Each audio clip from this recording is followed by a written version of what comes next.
राम राम भाई सारा ने फिलहाल रुनात गांव में हाँ। और जो मेरे पीछे आप देखने लग रहे हो, ये जो कुआ है ये एक नॉर्मल कुआ ना सोचो आप भाई। एक अपने आम से जो कुएं आ रहे हैं उन कुआ में तो कोई नहीं। इस कुआ का एक बड़ा इतिहास रहा है और इस गांव का बड़ा इतिहास रहा है। शहीदा गांव है तो इसके बारे में आप ही पूरी चर्चा कराएंगे, विस्तार से पूछा भी। और इस साइड में जो आप बड़ देखने लग रहे हो, इस बड़ और दिखा दे भाई एक बारी। ये बड़ जो देखने लग रहे हो ये भी एक आप नॉर्मल बड़ ना सोचो इतनी भाई। जो एक आम बड़ आ रहे हैं इस इनमें बहुत से शहीदों की जो है मतलब रोशनी है वो छिपी हो रही है। आज इसकी पूरी जानकारी रुनात गांव के, क्या नाम है सर आपका? मेरा नाम धर्मवीर है। धर्मवीर जी हमारे साथ में हैं। इन तक पूछांगे भाई मतलब इस कुआ की जो आज इतनी चर्चा में है। एक आपने कुआ सुना होगा कि जलियांवाला बाग में, और उसके बाद में दूसरा कुआ रुनात गांव का कुआ हुआ है। इसके बारे में पूरी जानकारी लेवांगे। नमस्कार जी। नमस्कार जी। सर नाम बता दो। मेरा नाम धर्मवीर फौजी। जब 1857 में इस देश में क्रांति ने रूप लिया, 5 मई 1857 को इस देश में क्रांति आई। 29 मई 1857 को इस गांव के लोगों ने बहुत ज्यादा भाग लिया। तो शाम में ब्रिटिश सरकार, अंग्रेजों जो खजाना था वो लूटा। उसके बाद में 11 अफसर, अंग्रेज अफसर 80 में मारे, 12 अंग्रेज अफसर हिसार में मारे। हिसार में गुजरी महल के नाम से जगह आज भी है, उसको कैद में बना रखा, यानी कि कैद का रूप दे रखा था। जो भी क्रांतिकारी थे वो गुजरी महल में बंद कर रखे थे।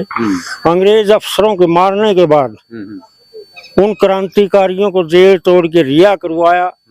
उस एवज में ये रुनात गांव ब्रिटिश सरकार के आंखों में रड़कने लग गया और उन्होंने deputy commissioner William Khawaja, Hisar के डिप्टी कमिश्नर होया करते, उनकी अध्यक्षता में एक कमेटी बनाई। इस गांव को बागी घोषित किया गया जी। इस गांव के ऊपर तोप के घोड़े दागे गए। 3 इस गांव के जो क्रांतिकारी हुए उनमें ब्रजदास स्वामी, रूपा खाती और नंदाजी जाट। ये 1857 की बात है। इनको जब तोप से गोले दागे गए रुनात के ऊपर, यहाँ से 3 किलोमीटर दूर तोप लगा रखी थी पुट्ठी मंगा खां से उर्ली तरफ, यानी कि 3 किलोमीटर दूर आंसी की तरफ से आए थे। तो इस गांव पर गोले दागे गए। तो ब्रजदास स्वामी जो पकड़ा गया था उसको ब्रिटिश सरकार ने तोप के मुंह का आगे बांध के गोला दाग गया था। उसके शरीर के हिस्से चिथड़े इस गांव में आगे पड़े थे। मतलब इतनी क्रूरता करी थी उस टाइम पे। रूपराम खाती, नौंदा जाट यहाँ पर बड़ हैं जो, यहाँ 2 बड़ थे, एक तो गिर गया, एक है। इन दोनों बड़ों पर फांसी लटका दिए गए और आदेश जारी कर दिया कोई उतारेगा उसको फांसी लटका दी। अच्छा। उसका कारण कि अंग्रेजों के खिलाफ कोई आवाज नहीं उठा और दहशत फैलाने के लिए सारे काम करे थे। 14 लोग हमारे गांव के लाल सड़क पर पीछे गए थे, सैकड़ों लोग, उनमें 14 लोग हमारे गांव के भी थे। इतिहास गवाह है। लाल सड़क आज भी आपको अच्छी तरह पता है, हाँसी में लाल सड़क है। माननीय प्रधानमंत्री जी हिसार आए थे तब उन्होंने ये कहा था कि भाई हम तो ऐसी क्रांतिकारी धरती पास आए हैं जहाँ लोगों ने अपने खून से सड़कों को भी लाल कर दिया था, अंग्रेज अफसरों को भी मार दिया था। अगर 29 मई 1857 को पूरा देश इसी तरह भाग लेता तो 1857 में देश आजाद हो जाता। बिल्कुल।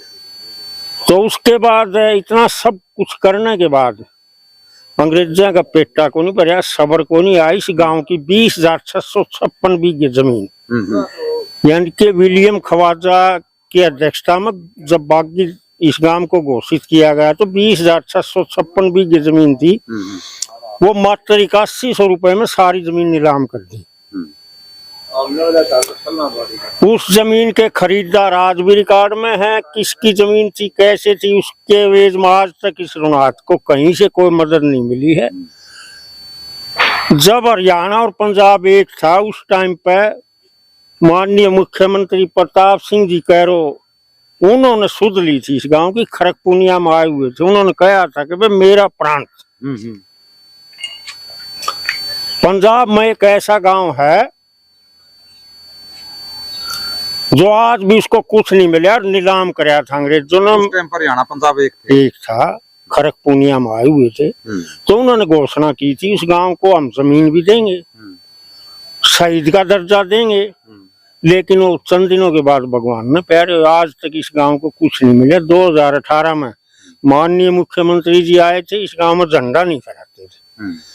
उन्होंने झंडा फहराया, अब गांव को बोले हम आजाद करते हैं, घी के दिए जलाओ, ऐसा कुछ मिला नहीं इस गांव को, आज तक कोई फायदा नहीं हुआ। आम कोई सड़क है, नालियां हैं, तो सब गांव बनती हमारी बनी है। विशेष कोई भी आज तक किसी भी सरकार ने इस गांव की सुध नहीं ली है। इस कुआं का जो इतिहास है, जो आज देखने लगा रहे यहाँ इतने सालों बाद में, इस कुआं का क्या इतिहास है? इस कुआं का इतिहास हमने सुनने में आई है कि जब तोप के गोले दागे जा रहे थे तो एक प्लाटून घुड़सवार की इस गांव को घेरे हुए थी, तो उन कदर से कुछ महिलाओं ने इस कुआं में छलांग लगाई है। लेकिन मैं इसके बारे में पक्का नहीं बता सकता, और सारी जो बात बताई वो मेरे इतिहास में लिखी हुई है, इतिहास की बातें। लेकिन सुनने में ये आया है कि घुड़सवारों ने इस गांव को घेर लिया था, तो के घोड़े जब दागे जा रहे थे तो भगदड़ मची, तो डर के मारे सुना है किस कुआं में, लेकिन पक्का मैं नहीं कह सकता। मतलब बाकी जो मैंने इतिहास बताया है वो सारा गवाह है। ब्रजदास स्वामी, रूपराम जी खाती, नंदा जी जाट, उन तीनों के नाम हैं। 14 जो रोड रोलर के नीचे पीछे गए उनके भी नाम हैं। उनमें रांगड़ भी थे, तेली भी थे, हिंदू भी थे, यानी कि इकट्ठा हिंदुस्तान पाकिस्तान इकट्ठा ही तो रहता था, सारे धर्म के लोग थे उस टाइम पे।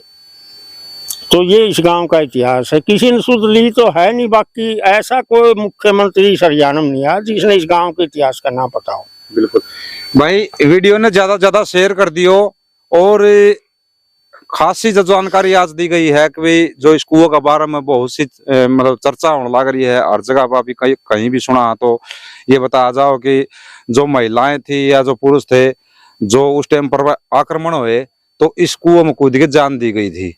तो अच्छा, आपने मतलब जो आपको कोई ऐसे नॉलेज में नहीं है जो इसमें जो हुआ था? देखो, मैंने जो इतिहास के पन्नों में जो लिखा हुआ वो सारा आपको बता दिया, तारीख वाइज बता दिया, कब कौन सी तारीख को नीलाम किया गया इसकी जमीन, किस तारीख को फांसी लटकाया गया, वो सारा इतिहास में लिखा हुआ है। भाई वीडियो ने शेयर कर दियो। और ये जो आप रुनात गांव का जो इतिहास है वो बहुत पुराना इतिहास है, जहां शहीदा की धरती है। शहीद गांव रुनात गांव का नाम से जाना जाता है, हांसी के बिल्कुल नजदीक है। तो वीडियो आपने किसी लगी वह भी जरूर बता दिए, कमेंट सेक्शन में अपनी प्रतिक्रिया जरूर दे दियो। जय हिंद, जय भारत।